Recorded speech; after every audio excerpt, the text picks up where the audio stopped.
Picture this. It is exactly 12:15 p.m. on a Tuesday.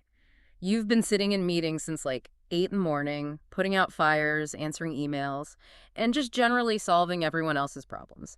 You're exhausted, you are completely starving, and you realize with this sudden sinking feeling that you haven't planned a single thing for lunch. Oh yeah, the universal midday trap. I mean, you're running on empty. And the modern commercial environment is, well, it's perfectly engineered to capitalize on that exact moment of vulnerability. Right, which is how you end up opening a delivery app on your phone. Or maybe you're already in your car staring at a drive-thru menu. You tell yourself, oh, I'll order something healthy today. But let's be real. It never really works out that way, does it? No, it doesn't. Because under that kind of pressure, surrounded by all those glossy pictures, you end up spending $20 on a heavy, oversized meal that you didn't even really want in the first place. And you feel the physical and financial regret almost immediately. It's a cycle that leaves so many of us feeling, frustrated, sluggish, and just entirely out of control of our own day. Which brings us to our mission for today's deep dive. We are exploring a massive stack of articles, nutritional studies, and behavioral psychology papers on a habit that is, quite honestly, the ultimate secret weapon for taking back control. We're talking about your health, your weight, your finances, and your entire workday. Yeah. And it is the incredibly simple, completely unglamorous act of brown bagging. Bringing your own lunch from home. But before we go any further, I think we really need to establish exactly what this conversation is not about. That's a good point. We are not doing a deep dive into rigid diets. This is not about spending 6 hours on a Sunday weighing out precise portions of dry chicken breast into, 17 matching plastic containers, or trying to eat like a fitness influencer. Right, so no steamed broccoli mandates here. Definitely not. No mandates. This is a practical, warm conversation for ordinary, busy adults who are juggling a million things. It is simply about creating a better default setting for your day before the stress and the hunger completely take over your decision-making. Okay, let's unpack this. Because if we know that massive takeout meals make us feel terrible, why do we keep doing it? I was looking at that study from the American Journal of Preventive Medicine in our stack today, and the data on decision fatigue is wild. It made me think about human willpower like a smartphone battery. Oh, I like that analogy. Right, like when you wake up, you're at 100%. But by noon, after all those morning decisions and putting out fires, your willpower battery is flashing red at 20%. Yeah, and if we look at the neurology behind it, it's literally just like a phone on low power mode. You know how your phone dims the screen and shuts down background apps? Yeah. Well, your brain at 20% willpower actually shuts down the prefrontal cortex. Wait, really? Yes, and that is the part of your brain that cares about your long-term health goals, your budget, your physical well-being. When that shuts down, you default to the primal brain, which just wants cheap, high-calorie energy immediately. So when you wait until your battery is at 20% to decide what to eat, you are essentially outsourcing that decision to your primal brain, and by extension to your environment. Exactly. And when you outsource your lunch to a restaurant or a fast casual chain, you are handing your nutrition over to a stranger in a kitchen. Yeah. And look, their primary metric for success is maximizing their profit margin, not protecting your cellular health. Right. They just want you to buy it again. Exactly. They want you to come back. And the easiest way to ensure that is by making the food hyper-palatable. Now, I do want to push on that a bit, though, because I get it if we're talking about, a double cheeseburger and fries from a drive-thru. But a lot of us are trying to make better choices. We go to those fast, casual, sweet green style places. I'm ordering an ancient grain bowl or a really fancy salad. Surely that's not the same trap. Well, the illusion of the healthy, fast casual meal is actually one of the biggest hidden hurdles for consistent weight loss and physical energy we found in the research. Really? Even the salads? Even the salads. Because when you cook at home, you have total ingredient transparency. You control the oil, you control the salt, and you control the sugar. In a commercial kitchen, even for a supposedly healthy chicken wrap or a quinoa bowl, they are heavily relying on industrial, highly oxidized seed oils for their dressings and their cooking. Because they're cheap, right. Exactly. They're incredibly cheap and shelf-stable. And the sources point out that all those commercial additives are doing wild things to our bodies by the afternoon. Like, I read the section on sodium, but honestly, I always just thought I was tired at 2 p.m. from staring at a computer screen. A lot of people think that. How does a massive dose of restaurant sodium actually cause a physical crash? It comes down to cellular mechanics. Commercial kitchens use staggering amounts of sodium to enhance flavor. I mean, way more than you would ever pinch from a salt shaker at home. So when you consume that massive dose, your body responds by pulling water out of your cells and into your bloodstream to dilute the salt. Your cells are literally starving for water, which is why your brain feels sluggish and foggy. Meanwhile, your extremities like your hands and your stomach, they swell up to hold the excess fluid. Oh, wow. So that severe afternoon bloating isn't just you feeling full. No, it is systemic dehydration. So you're sitting at your desk, completely dehydrated at a cellular level, feeling heavy. Huh. And then there's the sugar aspect, too. Yes, because to balance out all that salt and cheap oil, they hide sugar in almost every sauce, glaze, and dressing. You are consuming hundreds of extra, highly inflammatory calories without even realizing it. And that triggers the blood sugar roller coaster. The dreaded 2 p.m. crash. Precisely.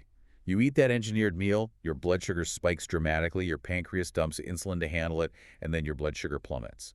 That drop is the biological mechanism behind the brain fog. And what happens at 3:30 p.m.? Your primal brain takes over again. You start hunting for the office vending machine or, those stale donuts in the Burke room. It's an inevitable physiological response. But when you brown bag a nutrient-dense homemade meal, you inherently step out of that engineered food environment. Because you're just eating normal food. You naturally increase your protein and your vegetable intake without even really overthinking it. Right. You stabilize your blood sugar and you just completely skip the brain fog. What's fascinating here is that you aren't actively dieting. You aren't meticulously tracking macros or starving yourself. By making that one preemptive choice to bring your food, you automatically cut out the random hidden calories. Yeah. You stop the impulsive afternoon snacking, and you create a steady stream of cognitive energy that lasts all day. Consistent, sustainable weight loss becomes a natural byproduct of just eating real food in normal portions. Now, I want to pivot for a second to make sure we're looking at this from all angles. Yeah. Because part of doing a deep dive is distilling takeaways from all the sources, even the conflicting ones. And I did see one sociology paper in our stack making a fair point against brown bagging. Oh, the one about workplace dynamics. Yeah, exactly. It argued that going out to lunch is a vital networking tool. It's a way to build social capital and just a necessary mental break from the office environment. So how do we balance the social value of eating out with this massive biological cost we just talked about? That raises an important question, and the research doesn't suggest you should become a workplace hermit. Right. Nobody wants to eat alone in a closet. Exactly. The issue isn't eating out. The issue is eating out by default because you failed to plan. The sociology paper actually aligns with this if you approach it strategically. Oh. Well, if you pack your lunch 3 days a week, you've protected your biology and your wallet for the majority of the time. Then you deliberately choose 2 days to go out with colleagues, build that social capital, and actually enjoy the experience. That is so much better than just stress ordering a soggy sandwich to eat alone at your desk because you forgot to bring something. That makes a lot of sense. It shifts eating out from a desperate daily necessity to a deliberate social choice. Exactly. And speaking of the wallet, so we're eating these hyper-palatable, high-sodium meals to desperately fix our energy.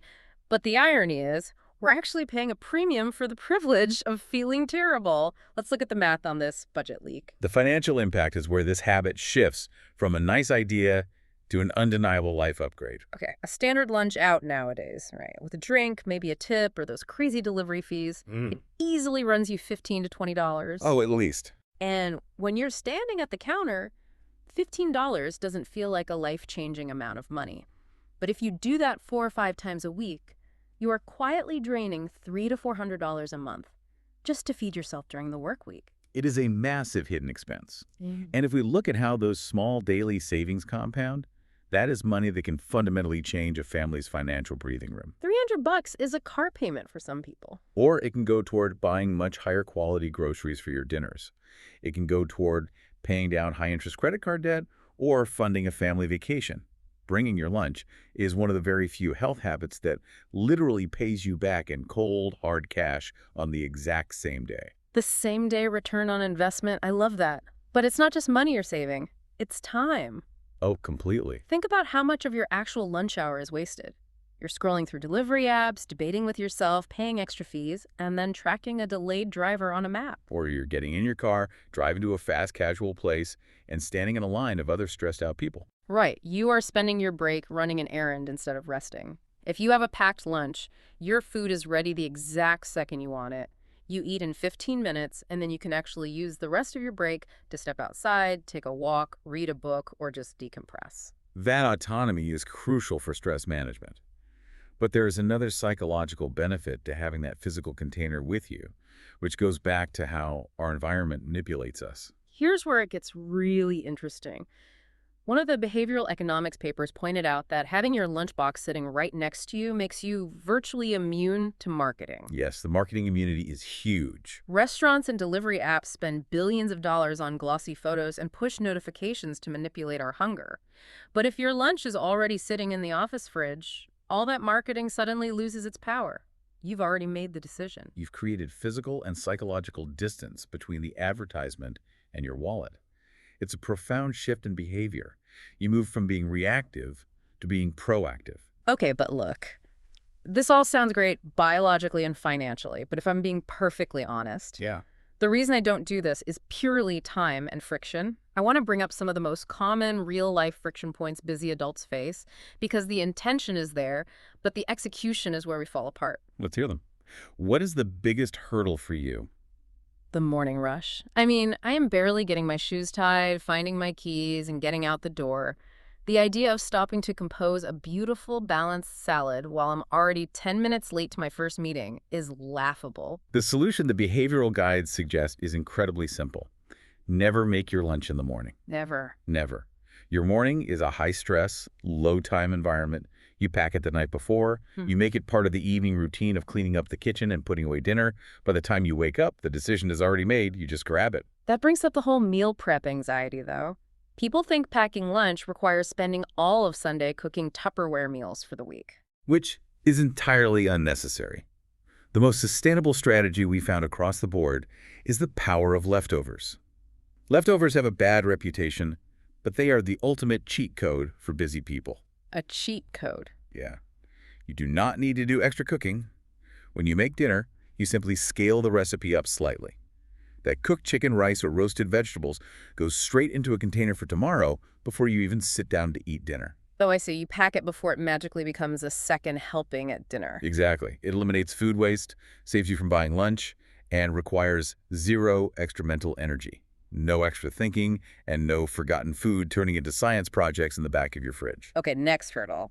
Let's say I pack it the night before. I have good intentions, but I am notorious for walking out the door and leaving the perfectly good lunch sitting on the kitchen counter. Put your car keys in the fridge on top of your lunchbox. Wait, put my car keys in the fridge next to the Tupperware.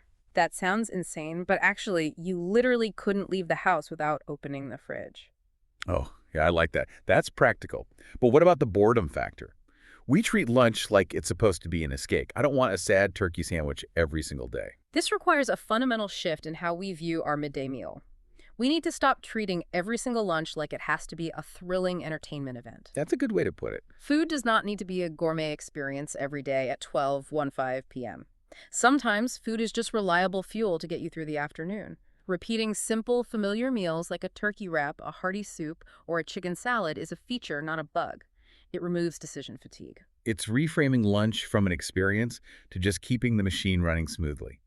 And the sources actually break down an incredibly easy, unintimidating formula for assembling a lunch if you don't have leftovers. You don't need to be a chef. It's just 4 simple parts. Let's go through the formula. First, pick one protein. That could be leftover chicken, black beans, Greek yogurt, or even just hard-boiled eggs. Simple enough. Second, add one produce item, an apple, some baby carrots, or a handful of spinach. Third, one satisfying carb to keep you full, like brown rice, a slice of whole grain bread, or some roasted potatoes.